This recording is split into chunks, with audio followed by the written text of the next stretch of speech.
Welcome back to Uncut and Unedited, you beautiful people. How you doing? How you doing? Remember when Enzo was a thing? Okay, sorry. So, this is going to be the Smackdown review of July 31st, 2020. Okay, so I'm going to start off real quick talking about the big news. The Fiend coming out and giving the mandible claw to Alexa Bliss. That was something me and Pip predicted about 2 weeks ago. And I think me and Pip are going to have to sit down and finally make the first video together and talk about this conspiracy theory me and him have that WWE, either we're really good at predicting some things WWE does, or WWE has got their ears to us. Because we have predicted some stuff recently and we've been thinking to ourselves, wait a minute. So I think later this week we're gonna have to put that video out together and talk about it because it's just too interesting. We literally called the Alexa Bliss getting to this Fiend thing, and it's crazy. But let's talk about that part. That was some nuts stuff. He gave her the mandible claw, and I don't know, is she now going to be Sister Abigail? Is he going to be the apple of Braun Strowman's eye? Is that how he's going to control Braun Strowman now? Is that how he's going to get the black sheep back to the family? I have no idea, man. This is crazy. This is literally nuts. Nuts, my man. But I like it. I like it a lot. You know, anything to do with the Fiend, I love it. Me and Pip are big Fiend fans. He's more of a Fiend fan than I am. But, man, it's really taken off. Okay, let's rewind it back to the beginning of the show. We got the Intercontinental match with Grand Metalik versus AJ Styles for the Intercontinental Championship. Entertaining match. Very entertaining. I was a bit disappointed that Metalik didn't get a little bit more offense in. I would have liked more offense from him, kind of showing off what he can do. But it was kind of how I thought it was going to go. I thought AJ was probably going to hit the phenomenal forearm or the Styles Clash to finish it up. But no, he went for the calf crusher. I was a bit surprised. I thought it was going to be something else. Good match, very clean. Nothing really missed. I will talk about a big botch later in another match. But, man, good match. Good on you, Grand Metalik. I'm really happy you got at least a chance to do something. AJ, keep doing what you're doing, man. Just keep defending the title. Make the IC title what it always has been. And what it's going to be again under your reign. Now, let's talk about... I'm going to get serious. I'm taking my hat off. Let's talk about the next thing that's going on. They had Jeff Hardy come out, and Jeff Hardy had the recap with Sheamus in the bar fight the previous week.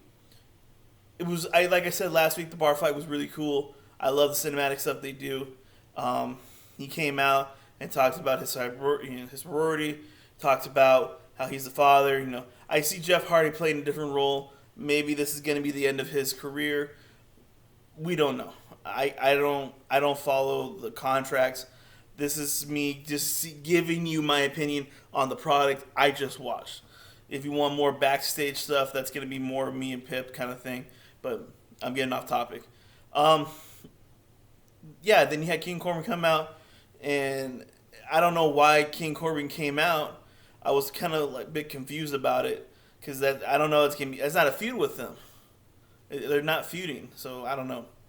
I thought it was a bit off, but it was setting up him versus Gulak, which was another really good match. I've never been a big Drew Gulak fan, and never have been. But these last handful of matches that he's been in ever since he's been with Daniel Bryan. Man, I have to really admit, I like the offense he gives out. It's that gritty, come fight me Philly style that he is. And I love it, and I kind of enjoy it. And him versus Corbin, I don't know. I thought that was really good. I thought the two of them had a really good match. Of course, you have Shorty G come out at the end and give the hell of a German suplex. I think that'll be interesting. The two of them facing off with Corbin and maybe something else. I don't know. I like the little tandem four there. And I think you're going to have a natural team in Shorty G and Baron Corbin. I don't know how you would do it. He's the king, gesture. I don't know. The Duke. I don't know. But I think it'd be really interesting to see where that goes. So we move on into the rest of the night here. We have Naomi versus Lacey Evans. Okay, as we all know, my last review about Naomi, give Naomi a chance. I'm still on it, man. Why are we giving Naomi more chances? You've been with the company for 10 years almost, and you've had 2 title reigns, and both times you've only had the title reigns. One, because you were in your hometown of Orlando, Florida for WrestleMania. The first time they had to give you the title because they had cycled through everybody. I think Carmella is a better champion than Naomi. I'm sorry. If you don't like it, you don't like it. These are my opinions. But I don't know. I'm not digging it. She's a very good wrestler, but she tries to be this athletic wrestler, but she always botches everything. Coming off the top rope, slips and falls. Trying to do something cool off the top turnbuckle, trips and falls. She went for this sunset powerbomb and almost killed herself and Lacey Evans. Come on. You are a mid-card person, but I'm sorry, there's no mid-carding in the women's division. Get yourself a tag team partner and go after the straps that way. Because you're not I'm not saying you're a singles superstar. You're just not the person you are trying to represent. I'm sorry, Lacey Evans is a bad girl. I was going to say the B word, but I'm trying to watch it. Because that women's right and the way she plays that sassy Southern Belle and how she can be a heel and a really darn good heel, or she can be a face and you can play that sympathy Southern cod, I am. That's good. I like that. Play that more. Lacey Evans, I think, has a much more brighter career and will have more title wins than Naomi. I'm sorry. Like we said, beat me in a fight if you don't agree with my opinion. But that's my opinion on that one. I think you're giving way too much to Naomi. Way too much. Oh, man. Whatever. Sorry. Getting off topic. Then you have Big E's match. His first singles match in I don't know how many years.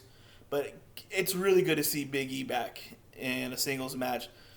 I like the pairing with him and Miz.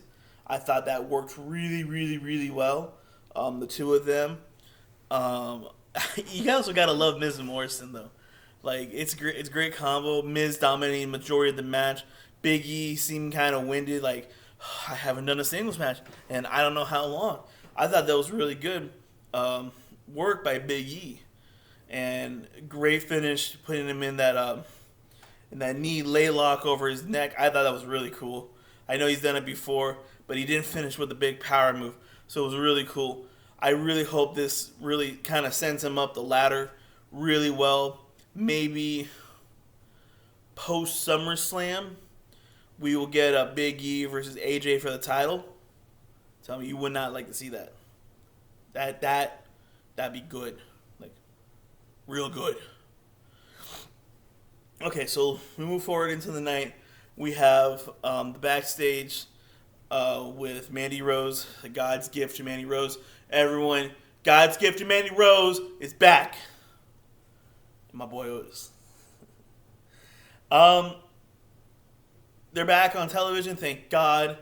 And then Sonya just came in and just beat the ever-loving crud out of Mandy Rose. Sonya, no, don't do that to our Mandy Rose. I'm so glad I'm single and I don't got to worry about any repercussions. Because no, don't do it. But man, she beat the hell out of her. Those were some kicks and some punches. And then smearing the lipstick all over. And then chopping the hair off. Whoo. She was going to go full on G.I. Jane on her too.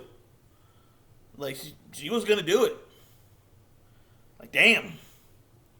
So that storyline's still going. Cool. Otis, where's your briefcase at? Where? Where is your briefcase? You are Mr. Money in the Bank. You're supposed to carry that thing everywhere with you. Where is it? Okay, moving forward. Then we have Nikki Cross versus Bayley. Here's the grudge match coming in. Who's going to win this match? There was a small part of me that thought Nikki Cross was going to pull this out. I really thought she was going to pull it out at one point. Really, probably the best match the two of them had. You know, I think they finally had enough chemistry with each other to have a really, really good match. No quirky finishes, nothing of that. Just good old match. Bayley hitting her. That sequence at the end, the last, I think it was like 5 minutes of the match, where they were going around different pins. You know, and then Bayley just bam hit her with that DDT. Man, that was really good, really great finish to that match, which led into what I talked about earlier in the night with The Fiend coming out. Man, I gotta really admit, SmackDown did a really good job this week. Raw was good as well, but Raw, for some reason, I think that extra, we always talk about that extra hour, but Raw needs that extra hour because they got a bigger roster, so they need that extra hour. If SmackDown were to do the same thing, would they be as entertaining? I always think SmackDown's a more entertaining show every week, but I just think it's because they have to get everything in these 2 hours. It's like NXT. NXT is very entertaining because everything's within this small bubble. I'm getting off topic. Sorry. But that's my review for this week on SmackDown. Entertaining night. I will give it. I'm gonna give this my highest grade so far. I'm gonna give this an A-. I really liked the matches. I liked the entertainment on it. Good promos were on this match. A lot of build up as well that finally got its just due. You know, with the titles being defended. And now we're going to be really looking forward to next week, setting up for SummerSlam. Biggest party of the summer. As you know, comments are still not working. I'm sorry, guys. We're going to try to get to it. Go to the Instagram page. There's some photos up finally. I'm going to try to upload. Me and Pip are going to try to upload to the Instagram page a little bit more. Comment in there. The first photo on our Instagram, that's where I want to see a lot more comments for videos and stuff like that. That first photo means a lot to me and Pip. That was our first SummerSlam together. That was the first time we got to see the Wyatt family. And a quick backstory on that photo. It's where it's at the Staples Center, for one. The place is ginormous. And everybody's got their camera phone out. We're just sitting there with our camera phone on like this. And the building's lit up. And it's nuts. Because that photo, there's no lights. It's just the camera lights. It was a great photo. Probably one of my favorite photos I've ever taken in my life. But comment on that one. Let us know if you want us to talk, what subjects you want to talk to us about. We're going to try to do a video this week as well with the two of us. We'll try. We're still, going through the craziness right now, but we're going to try to get something out for you guys.